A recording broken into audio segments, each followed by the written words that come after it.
Hello, everyone. Welcome back To our favorite corner, the Little Talks channel. I'm Evelyn. And I'm Charlie. And it's always a great pleasure to have you here for another conversation that little by little we hope will make a big difference in your life and in your learning, especially in English, right, Eddie? Absolutely, Charlie. And since we're talking about making a difference, let me give you the usual message. If you're not part of our community yet, just subscribe to the channel.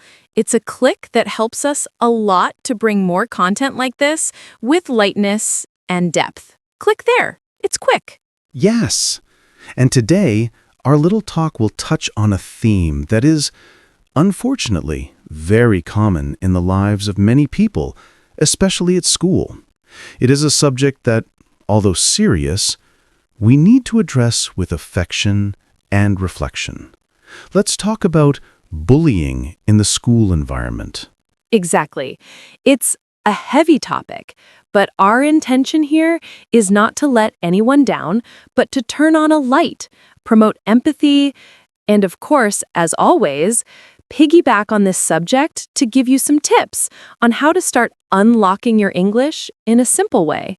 The idea is to show that communication is our greatest tool, whether to ask for help or to learn a new language. Perfect. So grab your coffee, relax, and come with us. Evie, for starters, when we talk about bullying at school, what comes first to your mind? What was your experience, or what did you observe? Well, Charlie, I was a child and teenager who luckily wasn't a direct target often, but I was many times a witness. And we know that witnessing also hurts, right? I remember that what bothered me the most was the feeling of helplessness. You know that thing of seeing someone suffering and not knowing exactly what to say or do to help? Wow. Yes, this impotence is paralyzing. I remember a situation in my elementary school where I was a bit of a target. I was the CDF, the one who only read in the corner. And there was a group that was always making fun of my clothes, my glasses. They called me a bookworm. And the funny thing is, at the time, I didn't care. I thought, they're just silly. But looking back today, I realize how much that, in a way, isolated me. Wow, that's deep, Charlie. And that experience of yours shows us how subtle bullying can be. It doesn't have to be just physical aggression to leave marks. Verbal bullying, exclusion, nicknames are super common. And speaking of English, here we already have some important words. Bullying. Bullying. The central theme. Target. Who is bullied? Witness. Who sees it happen? Bookworm. Bookmouth. Nickname. Exactly. And what the people at home can practice with these words is to try to form a very simple sentence, as if they were telling their experience. I was a witness. Or, the target felt sad. This is the secret to unlocking, using the vocabulary of the day, even if the subject is serious. I love it. And Charlie, what do you think is missing in the school environment for the topic to be dealt with more effectively? Is it the communication between parents and the school? Is the lack of empathy taught? I think it's a little bit of everything, but mainly the lack of an open dialogue. Children and adolescents need to feel safe to say, I need help. And parents need to really listen without minimizing. Often, a simple, tell me more about it, can open the door to the solution. Very well put, Charlie. And now we're going to dive into a story that illustrates how destructive bullying can be, but also how communication, support, and courage can be powerful to turn the tide. Guys, this story is inspired by several reports that we have heard. It's about a boy named Leo, who, for our conversation today, is our guest, the narrator of this experience. Leo was a 15-year-old boy in the prime of high school.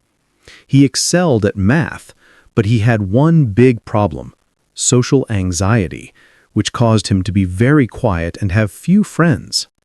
The target of the bullies in his office, led by a boy named Max, wasn't Leo's appearance or grades. The problem was Leo's shyness. Max and his group saw Leo's quietness as a weakness, an invitation to cruel fun.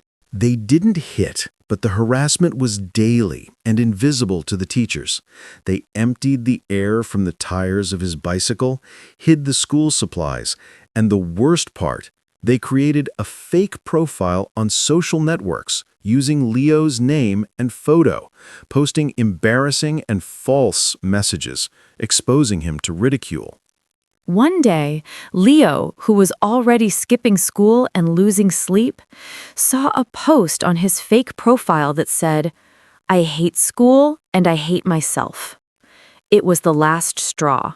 He realized that this attack was no longer just about teasing.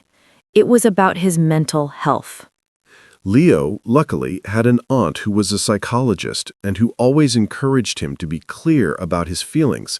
She taught him to use simple but firm sentences to communicate, even when he was afraid. She told him, "Be brave, Leo. Say, 'Stop it. This is wrong.'" And here's the turning point. That week, the teacher asked for a group work.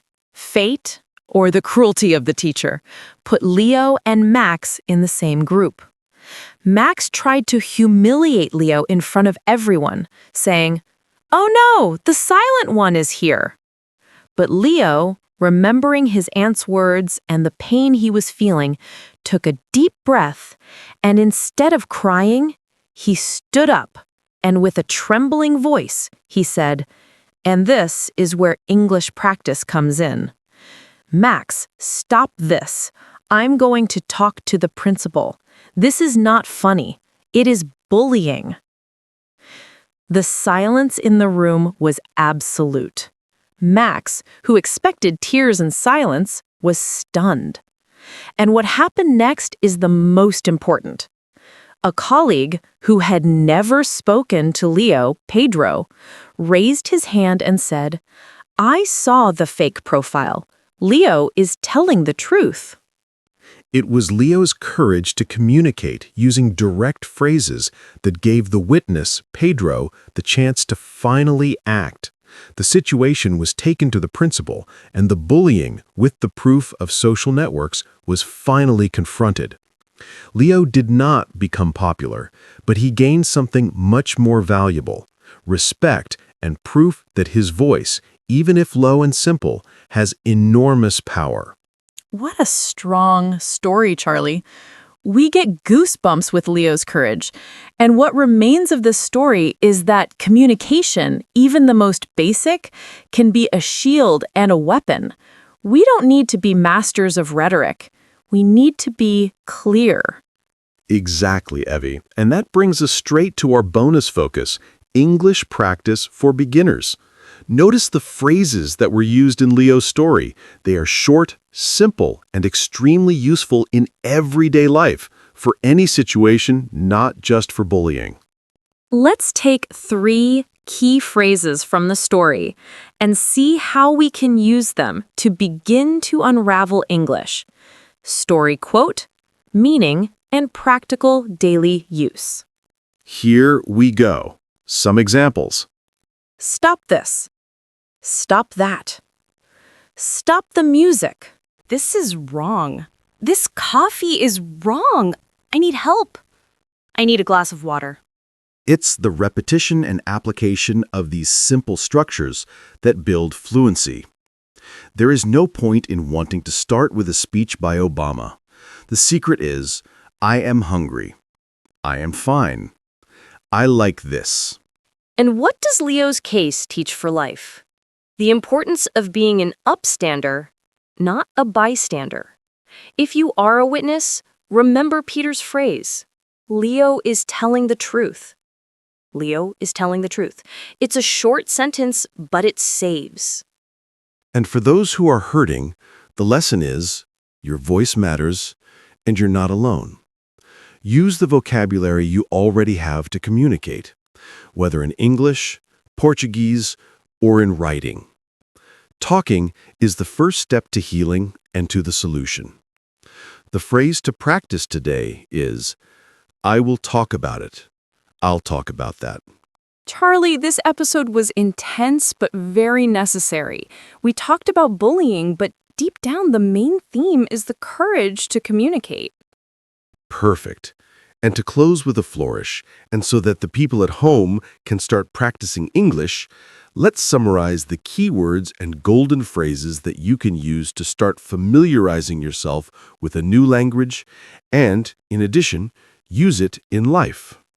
Little Talks flashcards. Keywords and phrases. Charlie, let's do it like this.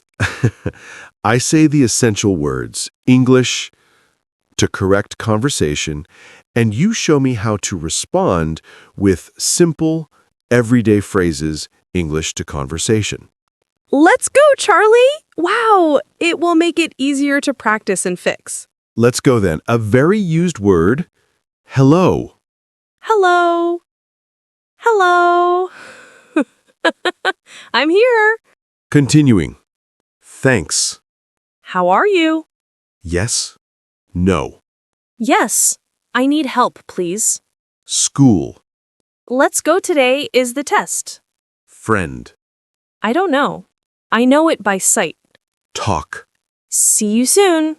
Remember, communication is like a muscle. The more you use these simple phrases, the stronger it gets. Whether it's talking to a friend, asking for help, or standing up for someone.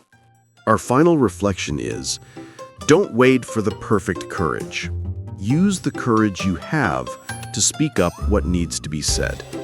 And if you or someone you know is going through an embarrassing situation like bullying, send this video or podcast to that person.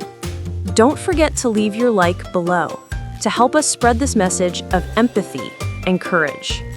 That's it, guys. Our little talk today ends here, but our conversation continues on the networks. A tight hug, and we'll see you in the next episode. Bye-bye. Bye-bye.